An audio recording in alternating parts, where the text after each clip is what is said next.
Êtes-vous intéressé à créer une vidéo qui possède à la fois des éléments qui avancent et qui reculent en même temps dans la même scène? Restez avec nous.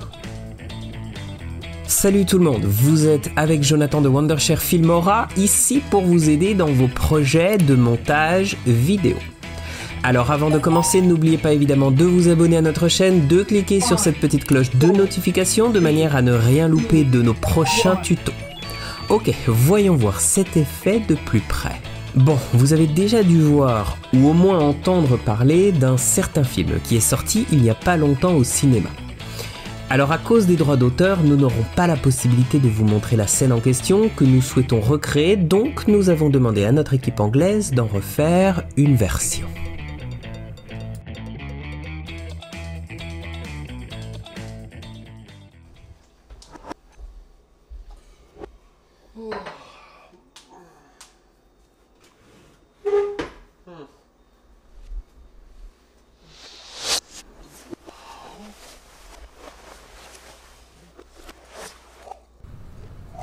Ok, commençons par expliquer comment filmer cet effet.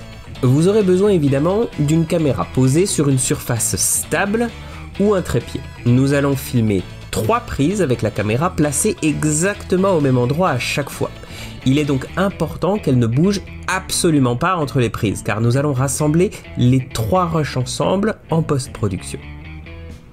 Ensuite, trouvez un endroit chez vous ou dehors où vous pourrez vous filmer plusieurs fois dans 3 prises différentes bien séparées sans qu'il y ait de superposition entre elles. Pour y arriver, divisez votre scène en 3 sections distinctes dans lesquelles vous pouvez accomplir une tâche spécifique en prenant bien soin de ne pas déborder.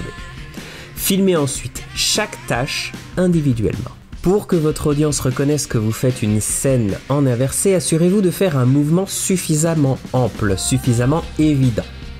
Une fois le tournage terminé, rendons-nous dans Filmora 10. Faites glisser votre clip dans la timeline et si Filmora 10 vous le demande, laissez-le faire correspondre les paramètres du projet aux médias. Glissez ensuite le reste des rushs dans la timeline sur des pistes situées au-dessus. Je vais m'assurer que le rush où l'on voit Johnny boire se trouve tout en bas. Alors, pour pouvoir afficher chaque tâche correctement, ajoutons un masque de forme au clip où Johnny se trouve dans le couloir et celui où il se trouve sur le plan de travail dans la cuisine. Double-cliquez sur chacun d'eux de manière à faire apparaître leur fenêtre de propriété.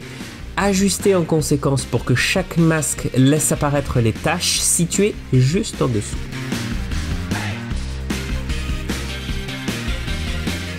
Voyons voir à quoi cela ressemble.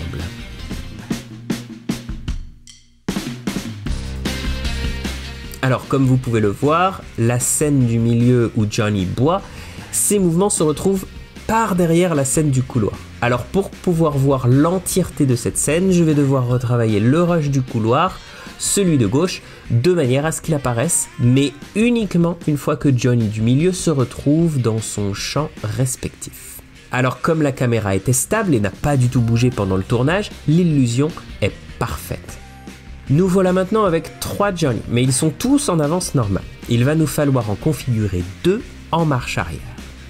Pour y arriver, je vais faire un clic avec le bouton droit de la souris sur l'un des clips et sélectionner la fonction vitesse et durée pour pouvoir ainsi cocher la case vitesse inversée. Je vais appliquer cette manipulation également au second clip. Rejouez le tout, nous voilà avec 2 Johnny en marche arrière et 1 Johnny en avance normale, le tout dans la même scène. Et voilà, vous savez maintenant comment créer cet effet d'inversion vidéo sympa dans Filmora 10. Si vous connaissez une autre façon de réaliser cet effet, partagez votre vidéo dans les commentaires. Est-ce que vous avez deviné le film à l'origine de notre inspiration pour cette vidéo? Si oui, un petit like nous fait toujours plaisir. Abonnez-vous, continuez à créer, on se donne rendez-vous pour le prochain tuto.